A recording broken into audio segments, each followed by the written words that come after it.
Salut à tous.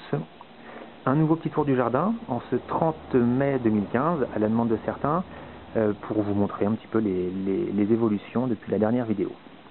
Alors des tomates qui sont très avancées pour la saison mais que j'avais commencé très tôt, dès le mois de février en intérieur et sous lampe sous néon.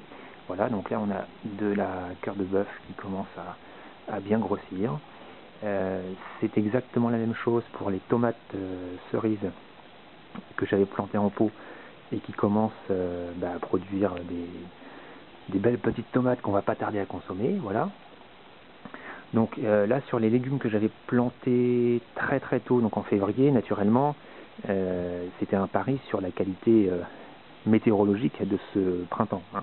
Il se fait que le printemps a été plutôt beau et chaud, donc tous les plants de tomates que j'avais commencé tôt dans la maison et que j'avais sorti un peu prématurément ont résisté aux températures de ce printemps. Maintenant, il n'est pas du tout certain que ce procédé fonctionne d'année en année. Je pense même que c'était un peu osé cette année et que je risque d'avoir de mauvaises surprises les années à venir si je réitère. Les arbres fruitiers cette année sont bien chargés en fruits. Voilà, beaucoup de pommes dans le pommier.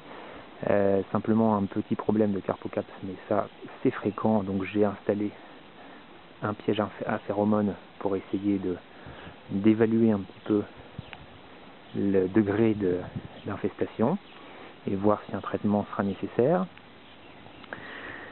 Sur la partie potager à proprement parler, donc là vous avez des choux que j'avais semés l'an dernier, donc ils ont passé l'hiver au jardin, ceux-là ils sont bien développés.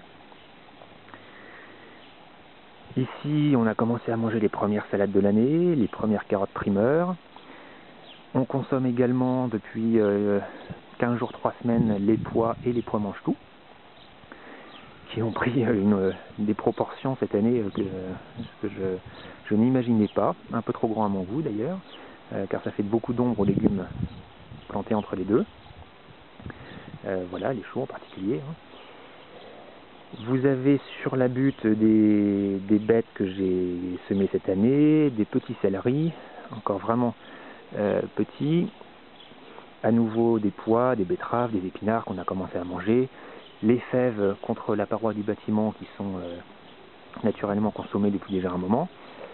Alors là, voilà, vous avez les bottes de paille que je vous avais présentées dans la dernière vidéo et sur lesquelles je voulais expérimenter la culture.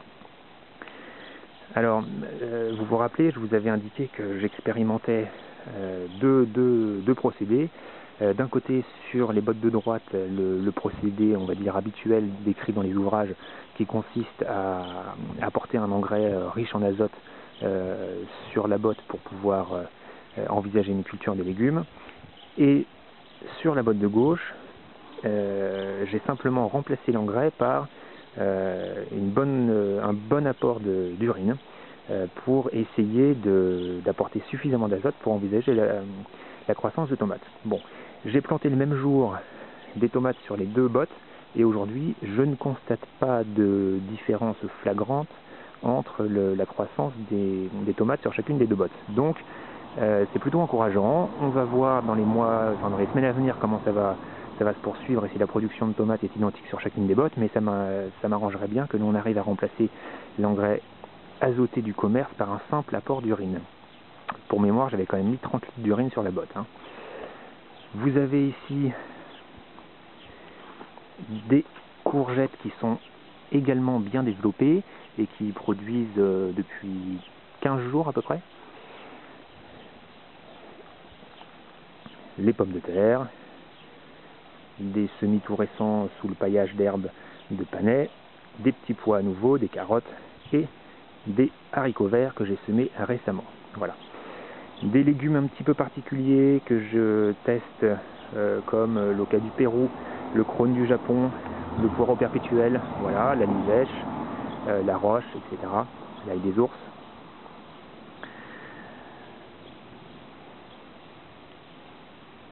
Les artichauts contre le mur qui sont bien lancés. Et pour finir, comme toujours, la serre Alors vous vous rappelez, sur la partie gauche, j'avais semé en tout début de saison, donc dès le mois de février, des carottes, des navets, des radis, des pois. Évidemment, tous ces légumes ont été consommés. Et puis là, sur la partie droite, voilà, j'y ai mis donc des tomates, des courges et des aubergines qui également ont beaucoup d'avance, avec à nouveau une tomate cœur de bœuf bien avancée pour la saison, et des courgettes que l'on consomme depuis déjà presque 3 semaines. Voilà à peu près pour le jardin, donc en fait fin mai 2015. Et bien je vous dis à bientôt.